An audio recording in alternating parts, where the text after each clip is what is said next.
Hello students, a very warm good evening to all and welcome to Unacademy. This is Survi, your educator and I welcome you all in today's class.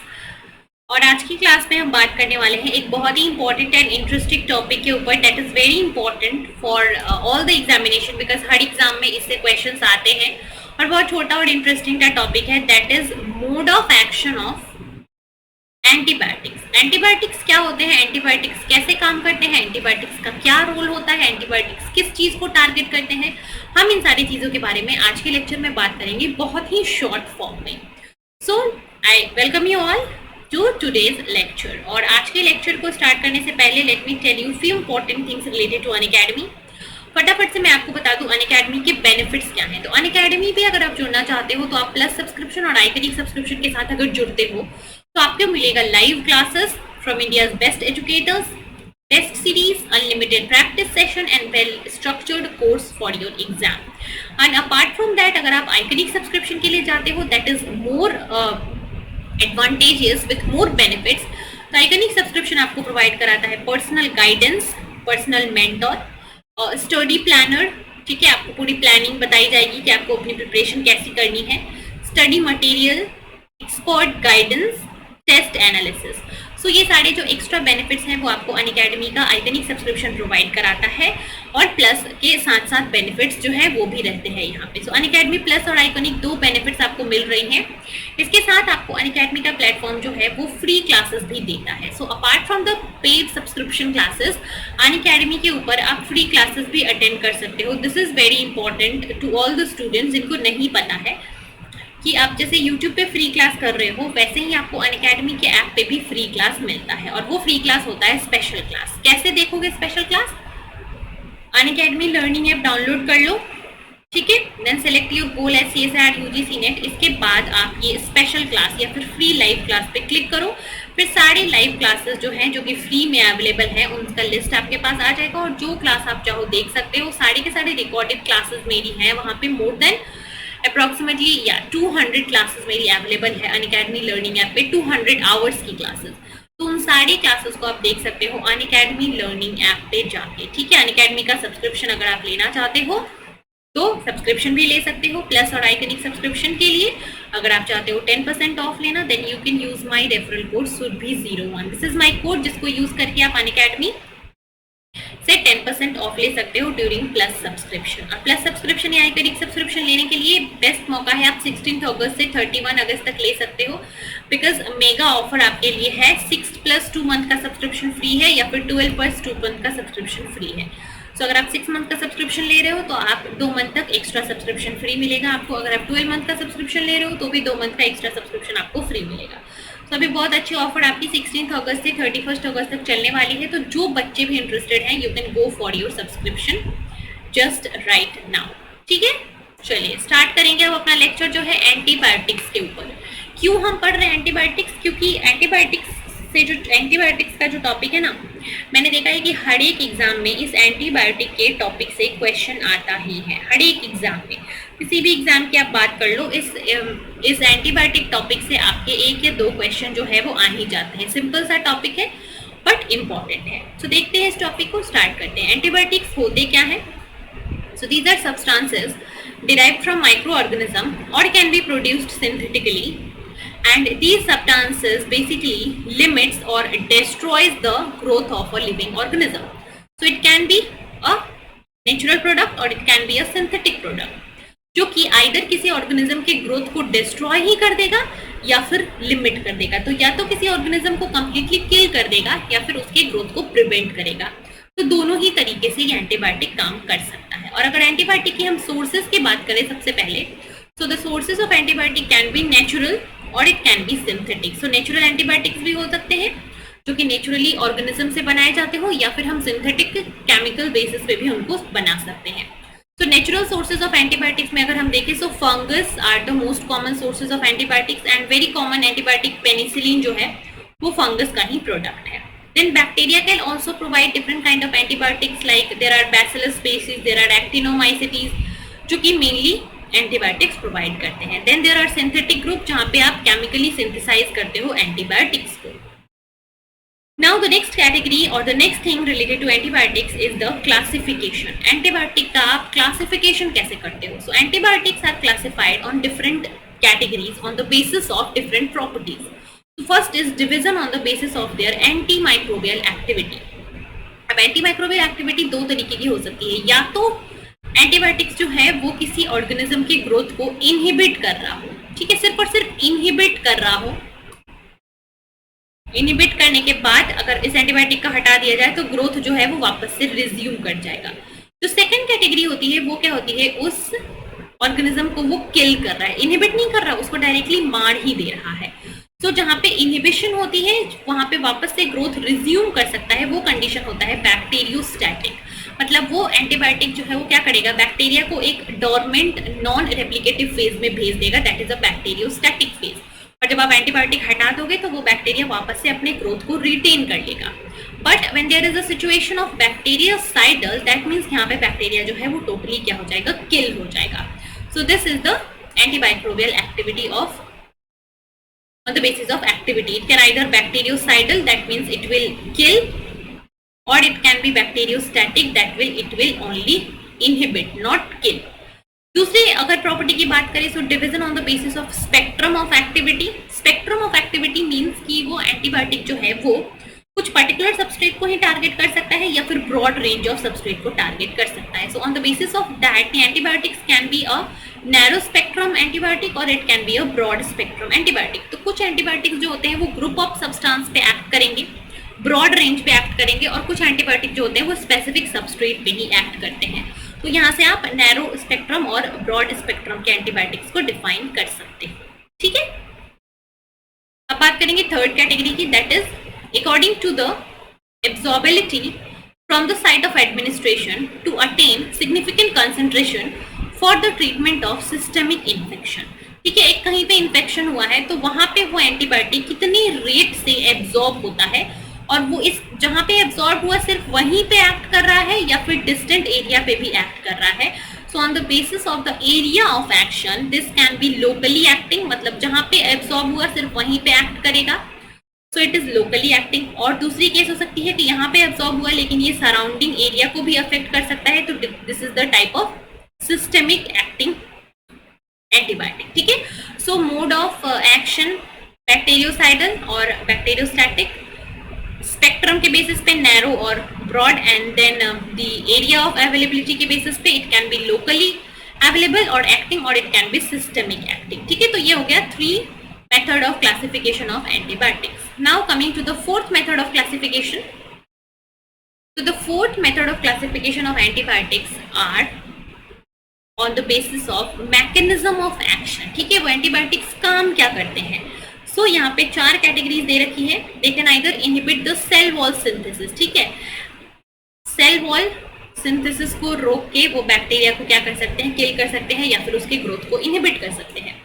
They can either alter the function of the cell membrane, वो cell wall को, दूसरा वो cell membrane को target कर सकते हैं।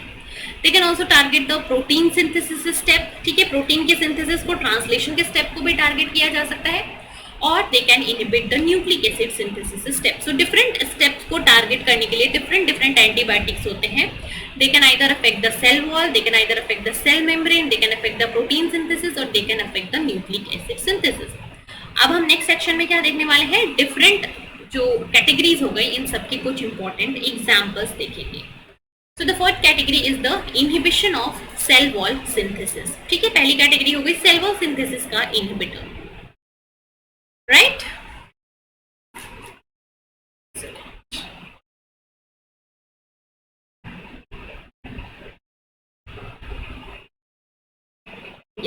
Cell wall synthesis के inhibitors की हम सबसे पहले बात करेंगे।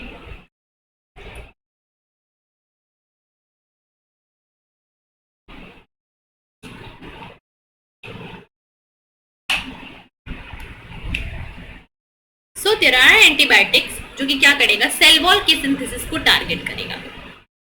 बैक्टीरिया के केस में cell wall is composed of peptidoglycan layer, so इस पेप्टिडोग्लाइकेन लेयर की सिंथेसिस को टारगेट किया जाता है। पेप्टिडोग्लाइकेन लेयर क्या है? It is a polysaccharide that is composed of repeating disaccharide unit of N acetyl glucosamine and N acetyl muramic acid plus a pentapeptide residue.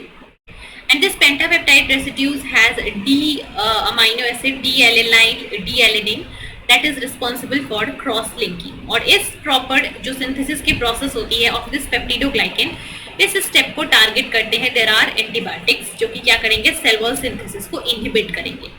And proper or a very famous example of these categories of antibiotics are the antibiotics with a beta lactam ring. So this beta lactam ring basically inhibit the transpeptidation reaction. जो मान लो ये एक disaccharide है, ये दूसरा disaccharide है, यहाँ पे जो पेंटापेप्टाइड होता है इसके बीच में क्रॉस लिंकिंग होती है to make the peptidoglycan layer more stable and more rigid. तो ये जो ट्रांसपेप्टाइडेशन रिएक्शन होता है ये रोकने के लिए there are beta lactam antibiotics जो कि क्या करेगा? ट्रांसपेप्टाइडेशन रिएक्शन को स्टॉप करके आपके पेप्टाइडोग्लाइकेन सिंथेसिस को इनहिबिट कर देगा. ठीक है, so beta lactam antibiotics are the one. और बीटा लैक्टम एंटीबायोटिक का एक बहुत ही फेमस एग्जांपल है पेनिसिलिन.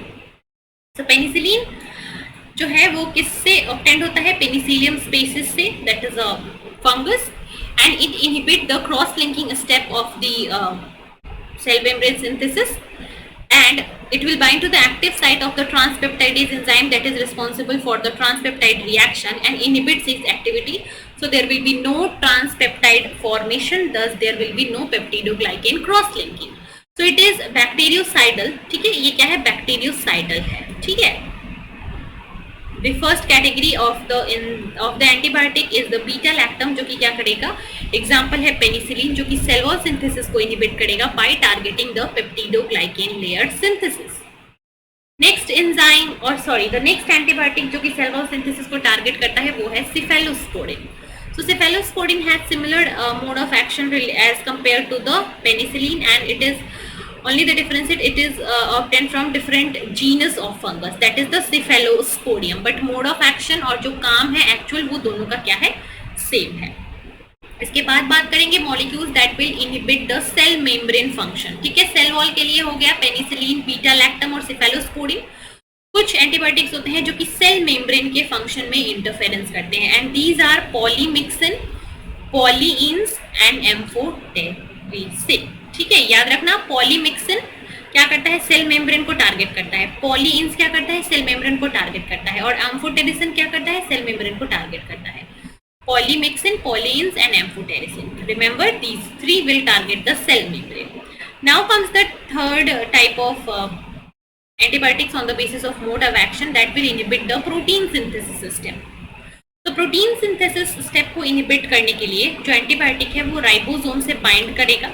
राइबोसोम से बाइंड करने के बाद वो या तो प्रोटीन के इनिशिएशन को ही इनहिबिट कर देगा, या तो उसके इलोंगेशन स्टेप को टारगेट करेगा, या फिर जो टीआरएनए का रिक्रूटमेंट है उस प्रोसेस को टारगेट कर सकता है. तो मान लो ये राइबोसोम है, यहाँ पे प्रोटीन सिंथेसिस चल रहा है, सो या तो वो टीआरएनए के रिक्रूटमेंट को रोक देगा तो सिंथेसिस रुक जाएगा, या तो वो इलोंगेशन नहीं होने देगा, या तो वो इनिशिएशन ही नहीं होने देगा. सो राइबोसोम से बाइंड करके एंटीबायोटिक जो है वो बहुत ही अलग अलग तरीके का काम करके प्रोटीन सिंथेसिस को रोक सकते हैं. And coming to the example और the general mechanism, so there are several antibiotics listed here. So we'll see few of them. So there are antibiotics like aminoglycosides that will block the initiation of the translation and causes the misreading of mRNA. So aminoglycosides जो है वो क्या करेंगे? Translation process को inhibit करेंगे initiation के time पे, और mRNA का मिसरीड करा के आपको गलत प्रोटीन बना देंगे. ठीक है, नॉन फंक्शनल प्रोटीन बनवा देंगे, जिसके कारण सेल जो है वो क्या कर जाएगा? डेथ कर जाएगा. Then there are tetracyclines that will block the attachment of tRNA to the ribosome. So tetracyclines basically क्या करते हैं? जो राइबोसोम का ए साइट है वहां पे जाके बाइंड कर जाएंगे, और अब ए साइट पे टीआरएनए रिक्रूट नहीं हो पाएगा, और जब ए साइट पे टीआरएनए रिक्रूट नहीं हो जाएगा then there will be no translation. Then there are molecules like streptogramins. So these are present at the 50. They will target the larger subunit and they will affect the protein synthesis. So they will interfere with the protein synthesis process. So streptogramins are also the protein synthesis inhibitors. ठीक है, aminoglycosides, tetracycline और streptogramins तीन हो गया. Then the third category is macrolides. Macrolide जो है वो protein elongation को इनहिबिट करता है, जो कि 50S राइबोसोम से इंटरेक्ट करेगा। क्लोरामफेनिकॉल जो है वो क्या करेगा, वो आपके 50S राइबोसोमल सब यूनिट से बाइंड करके पेप्टाइड बॉन्ड सिंथेसिस को क्या करता है, इनहिबिट कर देता है। देन देयर आर लिंकोजामाइड्स, जो कि क्या करेगा, प्रोटीन सिंथेसिस को फर्दर टारगेट करेगा। Then there are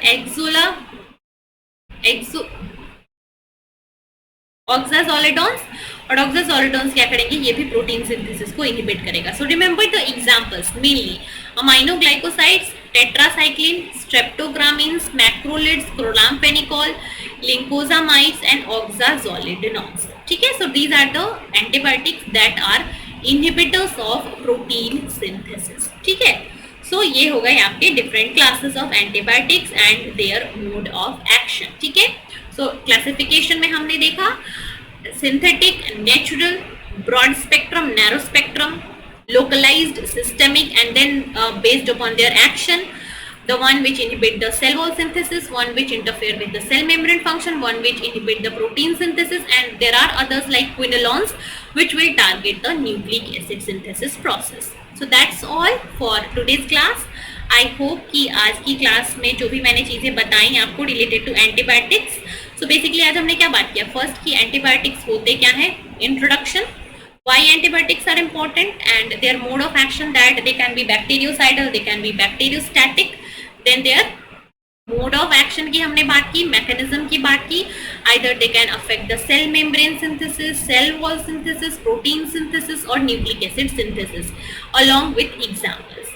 So that's all for today's class and I hope कि आज का लेक्चर आपको अच्छा लगा होगा। so वीडियो को लाइक ज़रूर करना, फटाफट से लाइक कर देना वीडियो को अगर अच्छा लगा तो, और वीडियो को शेयर भी करो अपने दोस्तों के साथ, अपने फ्रेंड्स के साथ। और अगर ये शॉर्ट लेक्चर आपको अच्छा लगा और ऐसे ही लेक्चर्स और चाहते हो तो मुझे कमेंट सेक्शन में ज़रूर बताना कि ऐसे ऐसे शॉर्ट क्रिस्प लेक्चर्स मैं आपके लिए लाऊं, जहाँ पे हम एक छोटे से 15 मिनट्स के टाइम स्पेन पे एक बहुत ही इंपॉर्टेंट टॉपिक पढ़ेंगे। सो अगर लेक्चर अच्छा लगा तो मुझे नीचे कमेंट में ज़रूर बताना कि ये शॉर्ट लेक्चर अच्छा लगा and I will continue this type of lectures. So thank you so much students and all the very best.